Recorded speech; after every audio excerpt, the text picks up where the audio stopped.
Saudara, Majelis Hakim sidang kasus dugaan penyiraman air keras terhadap aktivis Kontras Andri Yunus menyindir cara kerja para terdakwa yang merupakan bagian dari intelijen yang dinilai jauh dari profesional. Ketua Majelis Hakim Kolonel CHK Freddy Ferdian mengaku heran dengan metode yang digunakan 4 anggota BAIS TNI yang menjadi terdakwa dalam perkara tersebut. Freddy menilai tindakan yang diduga dilakukan para terdakwa tidak mencerminkan standar kerja intelijen. Freddy juga menyinggung aspek teknis seperti menggunakan masker atau penutup wajah yang menurutnya seharusnya menjadi hal mendasar dalam operasi intelijen. Menanggapi hal ini, Dandenma BAIS Kolonel Infanteri Heri Heriadi yang hadir sebagai saksi menyebut para terdakwa tidak menjalankan fungsi intelijen operasional dalam keseharian. Saya itu orang tidak tahu intel, saya kan bukan intel, bukan orang intel. Mungkin teman-teman juga sama yang tentara-tentara ini juga.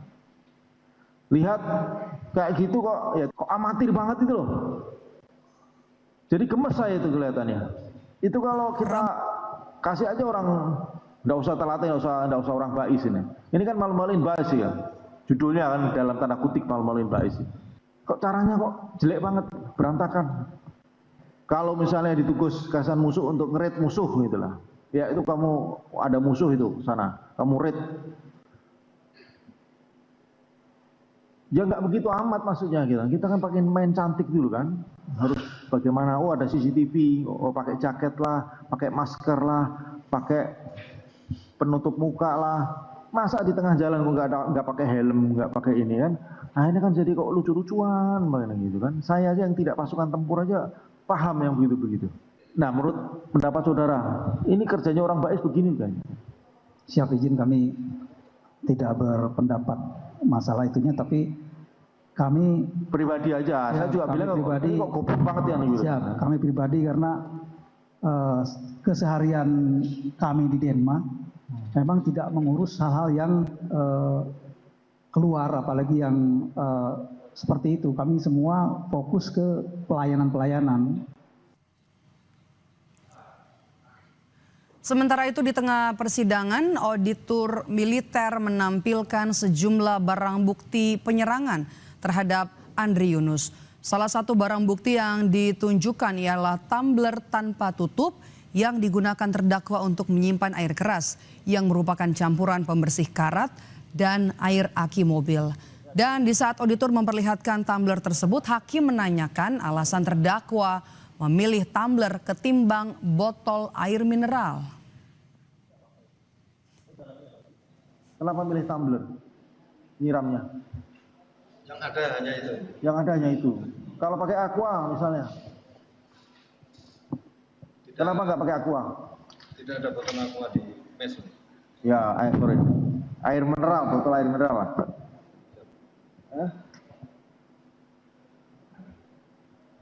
Ya kalau ini dibuka ya airnya kan lubangnya kan gede kan. Kamu kan saya bilang goblok banget ya. Masa kayak tumbler yang mulutnya besar gitu. Ya nyimprat lah. Kayak gelas gitu ada.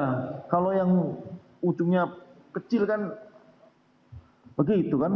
Kalau musuh bukan kepada ini. Dan di hari ini saudara, sidang kembali dilanjutkan dengan menghadirkan 3 orang saksi ahli. Salah satunya mantan Kabais TNI, Laksda TNI Purnawirawan Soleman Ponto. Kepada Ponto, hakim menanyakan soal kemungkinan para terdakwa menjadi double agent untuk orang di luar BAIS yang ingin melukai Andri Yunus. Ponto menegaskan hal itu sangat mungkin terjadi. Apakah bisa orang luar, dalam hal ini non BAIS TNI, menggunakan personil BAIS TNI dalam hal ini Denma? Jadi anggota yang di Denma itu dipakai oleh orang lain. Ya bisa saja. Kan ada double agent. Di intelijen kan tidak dinafikan adanya double agent. Nah, yang ini jadi bisa saja. apakah ada di tubuh para terdakwa. Nah, itu tergantung nanti pemeriksaan. Apakah dalam pemeriksaan ini bisa terbukti ada double agent? Apakah dia ada berkenalan dengan orang lain yang nanti bersama-sama, ada mungkin orang lain yang punya dendam juga sama Andri, terus menggunakan tangan-tangan mereka, itu bisa saja. Nah, di pengadilan ini nanti bisa dibongkar.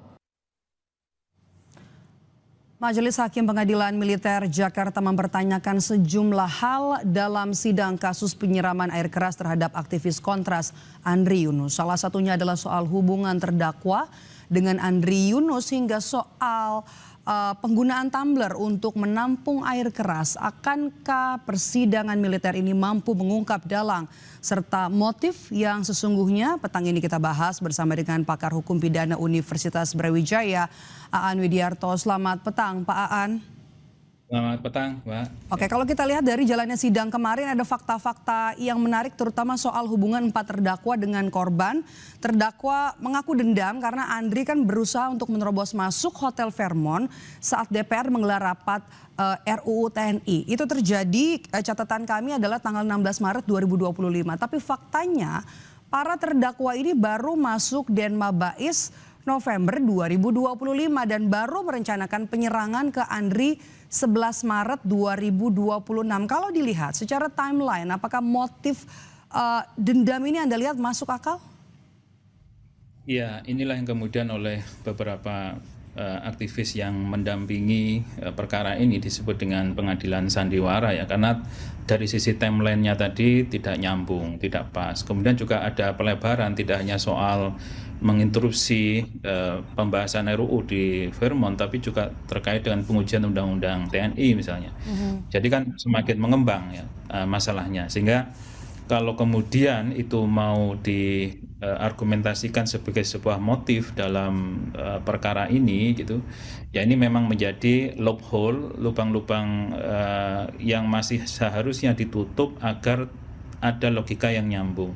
Maka dari itu sih kalau saya melihat terkait juga dengan tayangan tadi soal apa yang digali oleh hakim, ini kan masih belum menggali sebenarnya peristiwa ini sebagai suatu peristiwa yang memang motifnya berangkat dari motivasi dendam individu.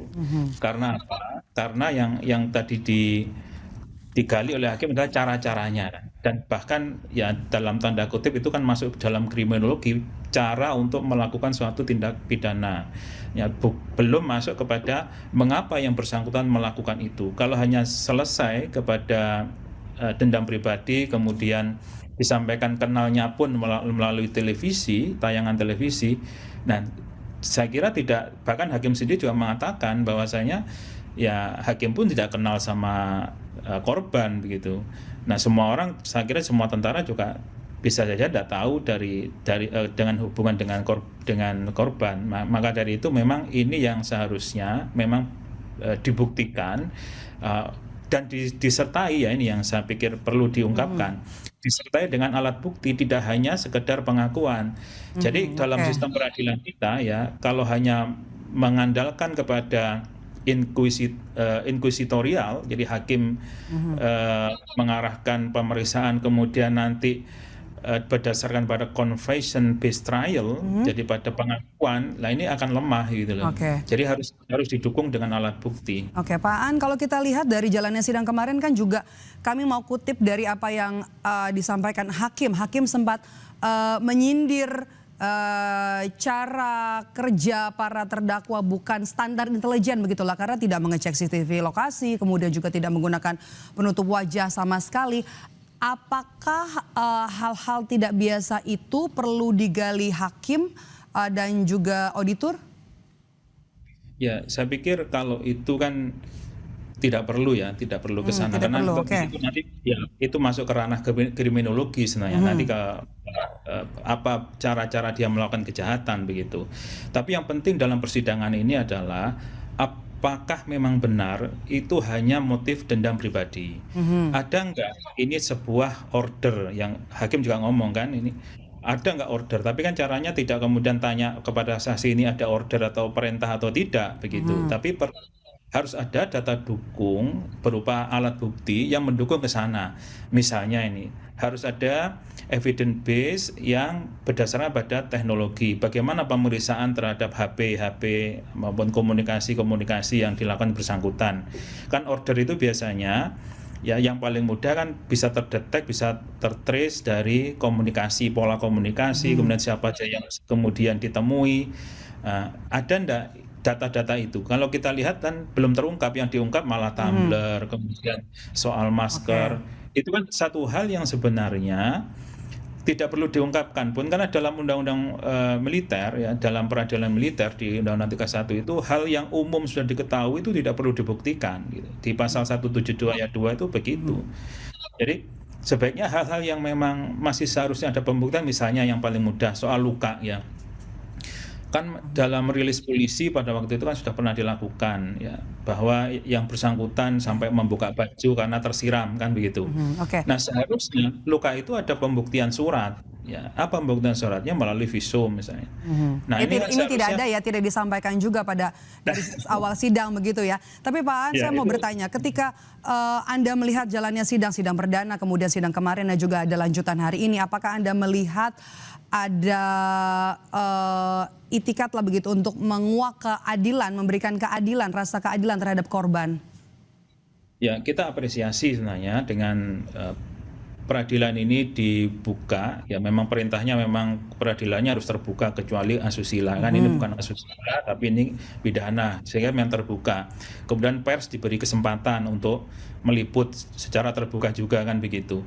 Nah, tinggal sekarang cara hakim menggalinya. Nah, dan itu kan berangkat dari apa yang sudah dilakukan oleh auditor. Auditor sudah membuatnya sebagai penuntut umumnya di peradilan militer. Ini sudah mengkonstruksi. Nah, tinggal hakim kemudian mencocokkan apakah fakta-fakta itu relevan, ya. Apakah ini bisa nanti menunjukkan bahwa hanya 4 orang ini saja yang melakukan sebagai 4 terdakwa. Apakah masih ada yang lain? Nah, ini yang kemudian seharusnya dikembangkan oleh hakim yang aktif dalam mencari kebenaran, sehingga nanti tidak hanya pada 4 orang ini saja. Kalau memang nggak ada ya memang nggak ada secara kebenarannya begitu. Tapi kan seharusnya tidak terkungkung dan bahkan mempersoalkan hal yang sebenarnya sudah jelas, soal tumbler, soal CCTV dan macam-macam, kan hal yang sudah jelas begitu. Menurut Anda seberapa besar pemanggilan Andi Yunus sebagai korban untuk bisa memperkuat dan juga menguak fakta? Ya, Andi Yunus kan sebagai korban, kalau kita lihat CCTV-nya dalam situasi dia sedang bergerak, ya, naik sepeda motor. Untuk bisa melihat siapa yang melakukan, otomatis saya yakin sangat kecil peluangnya dia, karena yang terserang juga bagian mata. Otomatis dia hanya lebih bereaksi untuk menyelamatkan dirinya. Nah, sehingga kalau kemudian ini dikuak, korban harus didatangkan, bahkan disertai dengan ancaman pidana kalau nggak mau hadir, saya pikir ini terlalu berlebihan ya, perspektif korbannya kurang. Lebih baik sebenarnya apa yang sudah ada itu dibuktikan secara saintifik ya. Itu akan lebih hidup dan tidak hanya mengandalkan kepada lisan atau kesaksian lisan dari korban, sehingga itu lebih berperspektif pada korban, apalagi hubungan relasinya kan bukan relasinya equal ya. Kita berhadapan dengan institusi, bukan institusi sih, berhadapan dengan orang yang bekerja pada institusi yang besar yang kuat di Indonesia gitu. Sehingga saya pikir harus ada cara lain untuk menghormati hak korban. Sensitivitas hakim juga kemudian dipertanyakan begitu ya dalam jalannya sidang, karena lewat pernyataan-pernyataannya kemudian juga tidak mempertimbangkan perasaan dari keluarga korban. Tapi kalau misalnya memang peradilan ini untuk menguak fakta kemudian juga mau meraih simpati publik begitu terhadap jalannya sidang peradilan di militer, kemudian bagaimana peradilan ini bisa mengungkap aktor utama di balik aksi penyeraman air keras ini? Siapa menurut Anda yang penting untuk dihadirkan? Ya, sebenarnya kan semuanya bisa dihadirkan, apalagi ada fenomena ya, Kabaisnya kan pada waktu itu mengundurkan diri ya, atau istilah tepatnya saya juga kurang paham di lingkungan tentara, tapi kami memandang orang awam ya beliaunya mengundurkan diri meninggalkan jabatan sebagai Kabais, dan keterangannya adalah dalam rangka untuk bertanggung jawab terhadap apa yang terjadi di dalam institusi yang seharusnya dipimpin dengan baik kan begitu, sebagai pertanggungjawaban moral. Nah, seandainya beliau juga bisa diundang sebagai atau dihadirkan sebagai saksi, mungkin akan lebih jelas gitu ya, melihat kerangka ini mengapa sampai beliau harus bertanggung jawab meninggalkan jabatannya, kemudian korelasinya seperti apa ya, penanganan pertama apa yang harus dilakukan juga ya. Nah, ini saya pikir sangat strategis justru beliau sebagai saksi dalam perkara ini. Baik, terima kasih sudah bergabung bersama kami, Aan Widiarto, pakar hukum pidana Universitas Brawijaya. Sehat selalu, Pak Aan. Terima kasih.